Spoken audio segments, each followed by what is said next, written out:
منا کی وادی کے اندر کائنات کا ایک انوکھا باب رقم ہوتا ہے. یہ بھی امتحان ہے حضرت ابراہیم خلیل اللہ کا. اس خاندان نے قدم قدم پہ امتحان دیے.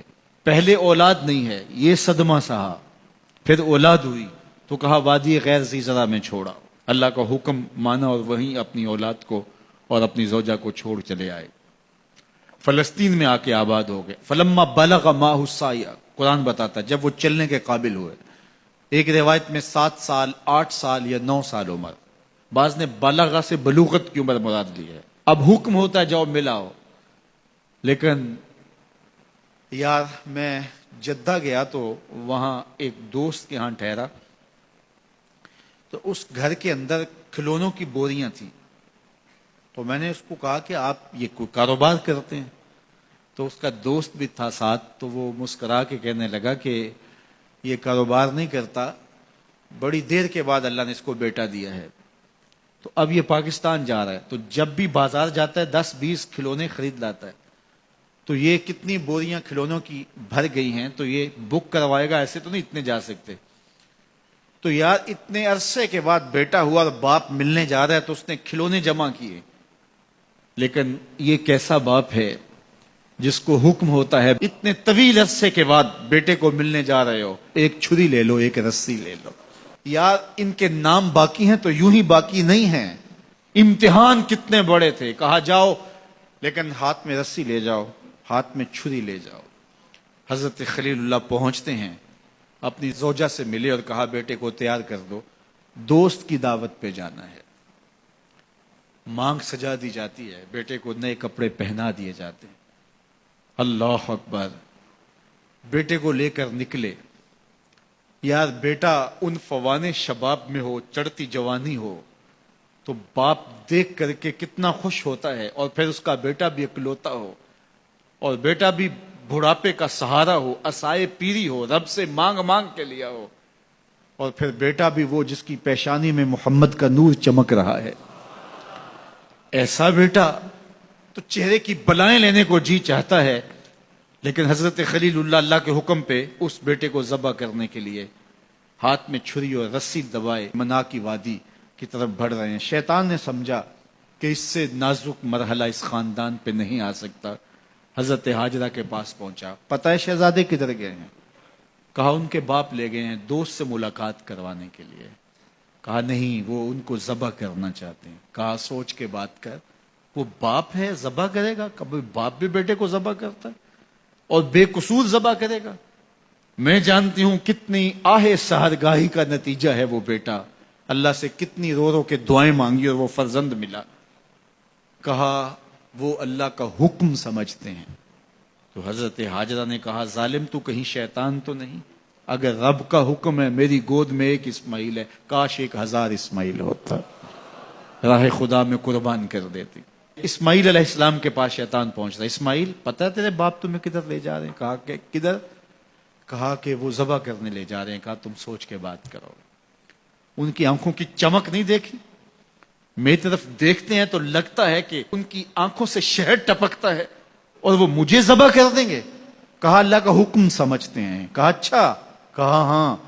کہا اسماعیل کے وجود میں ایک جان ہے، کاش میرے ایک بال میں جان ہوتی اور راہ خدا میں قربان کر دیتا.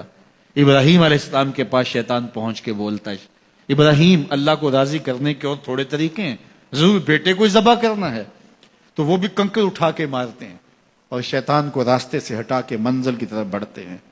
قرآن نے وہ سارا منظر بیان کیا ہے. فلما بلغ ماہ السعی، باپ بیٹے کے پاس آیا اور کہا بیٹا میں نے خواب دیکھا ہے کہ میں تجھے ذبح کر رہا ہوں. فانظر ماذا تری، بتا تیری رائے کیا ہے. بیٹے پر سختہ طاری ہو جاتا، آنکھیں پھٹی کی پھٹی رہ جاتی. باپ کیا بول رہا ہے؟ لیکن یہ فیضان نظر تھا یا کہ مکتب کی کرامت تھی. سکھائے کس نے اسماعیل کو آداب فرزند. اللہ اکبر. فرزند ہو تو اسماعیل ذبیح اللہ جیسا. فانظر ماذا تری، بتا تیری رائے کیا ہے. بیٹا خاموشی اختیار کر لیتا. السکوت من الرضا، تو سکوت بھی رضا سے ہے، اس کی خاموشی بھی رضا مانی جاتی. اور جب اس طرح کی سراسیمگی کی کیفیت ہو تو خاموشی ہی رضا ہوتی ہے.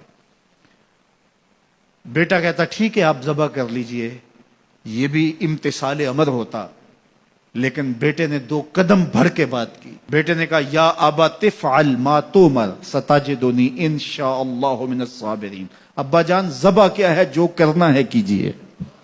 یہ نہیں کہا یا ابا تذبح، ہاں ابا جی ذبح کر لیجئے. ذبح کا جواب ذبح سے نہیں دیا، بلکہ کہا یا ابا تفعل، اے ابا جان کیجئے ما تؤمر، جو بھی حکم ہو. ذبح کیا، جو بھی کرنا ہے کیجئے. رہی بات میری، یہ کام آسان تو نہیں، لیکن میرے اللہ نے چاہا تو صبر کر کے دکھاؤں گا. منا کی وادی ہے، باپ اور بیٹے دونوں نے طے کر لیا. باپ ذبح کرنے پہ راضی ہے، بیٹا ذبح ہونے پہ راضی ہے. یار اسلام من مانی کا نام نہیں ہے، اپنے خواہشات کو پورا کرنے کا نام اسلام نہیں ہے.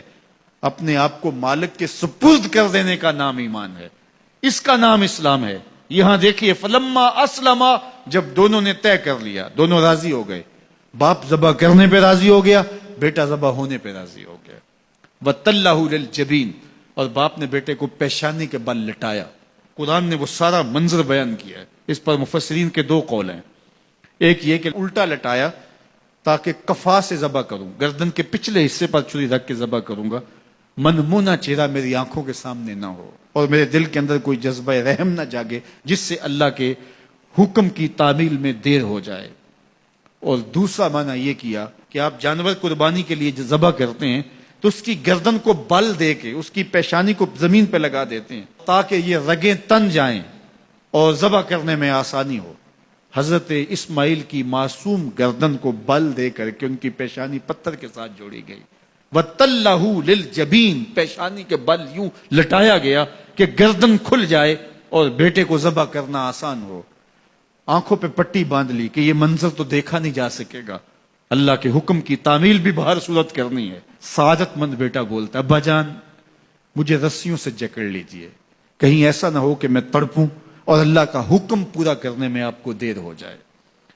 باپ بیٹے کو رسیوں سے جکڑ لیتا ہے، ہاتھ میں چھری پکڑی ہے، ذبح کرنے لگتے ہیں تو بیٹا بولتا ہے ابا جان رسیاں کھول دیجئے. کیوں؟ آپ کا منصوبہ، آپ کا پروگرام تبدیل ہو گیا. کہا نہیں.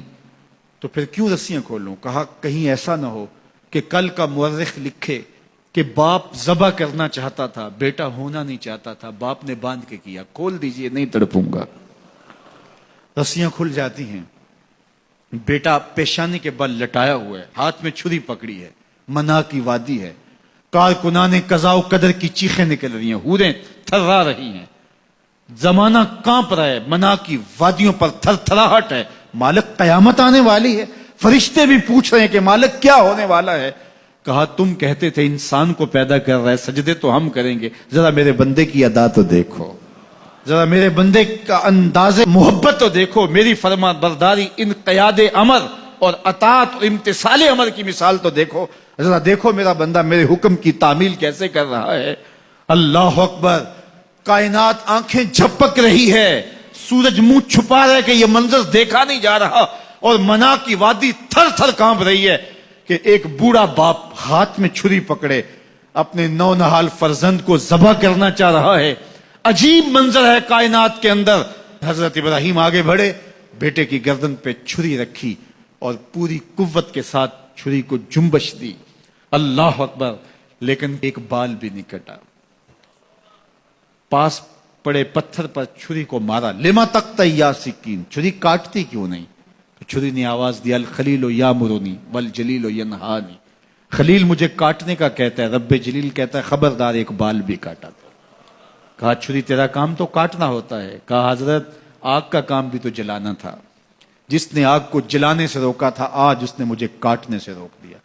اس کا یہ مفہوم بھی نکالا جا سکتا تھا کہ میں نے تو چھری چلا دی، اب چھری نے کچھ نہیں کیا تو میرا کیا قصور. اللہ اکبر. دوبارہ چھری تیز کی اور حلق پر چھری کی نوک رکھی اور اپنا سارا وزن ڈال دیا. گردن کٹ گئی، خون بہنے لگا اور دل میں تھا کہ اتنا بڑا کام جو میں نے کر لیا. لیکن جب پٹی کھولی تو دیکھا منظر بدلا ہوا ہے. جس کو بیٹا سمجھ کے ذبح کیا وہ بیٹا نہیں تھا، دمبا تھا. اور جبریل امین پاس کھڑے ہیں اور اسماعیل مسکرا رہے ہیں. بے ساختہ زبان سے نکلا اللہ اکبر. تو حضرت اسماعیل بولے لا الہ الا اللہ واللہ اکبر. جبریل بولے اللہ اکبر وللہ الحمد۔ اب یقین تھا کہ یہ سارا اہتمام ادھر سے، جبریل کا آنا اور دمبا پڑا ہے اور ذبح پڑا ہے اور جبریل امین موجود ہیں تو یہ یہی لے کر آئے ہوں گے، اور بیٹا مسکرا رہا ہے۔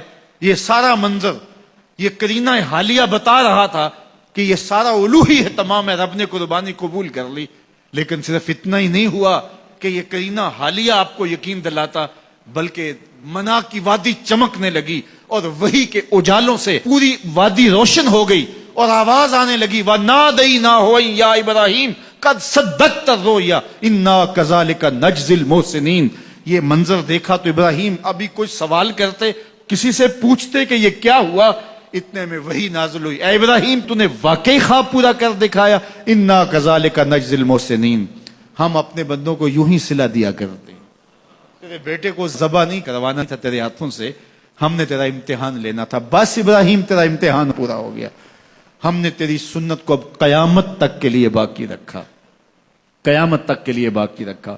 اور پھر خود میرا رب کہتا ہے سلام علی ابراہیم، ابراہیم تیرے اوپر سلام ہو۔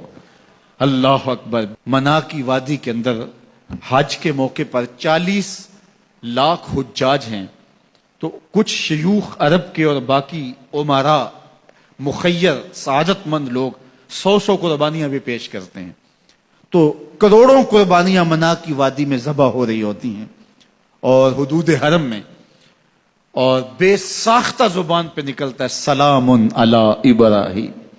ہر سال یہ شور و غوغا ہوتا ہے کہ اس مرتبہ قربانی بہت مہنگی ہے، شاید زیادہ لوگ قربانی نہیں کر پائیں گے، لیکن جو ہی موسم قربانی کا آتا ہے گلیوں اور بازاروں کے اندر جانور گھوم رہے ہوتے ہیں اور ان کو دیکھ کے بے ساختہ زبان پہ آتا ہے سلام علی ابراہیم، ابراہیم تیرے اوپر سلام۔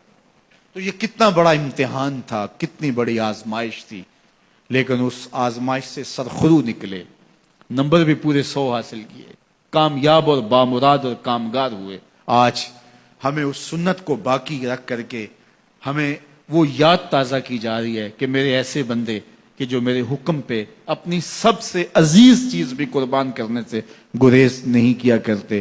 ہمارے ایک بزرگ فرمایا کرتے تھے کہ ہر بندے کا ایک اسماعیل ہوتا ہے، جب تک وہ اپنے اسماعیل کی گردن پہ چھری نہیں رکھتا رب کا قرب نصیب نہیں ہوتا۔ تو جو تمہاری محبوب چیز ہے اس کو راہ خدا میں جب تک قربان کرنے کا جذبہ نہیں پاؤ گے تب تک تمہیں وہ منزل نصیب سعادت کی نہیں ہوگی۔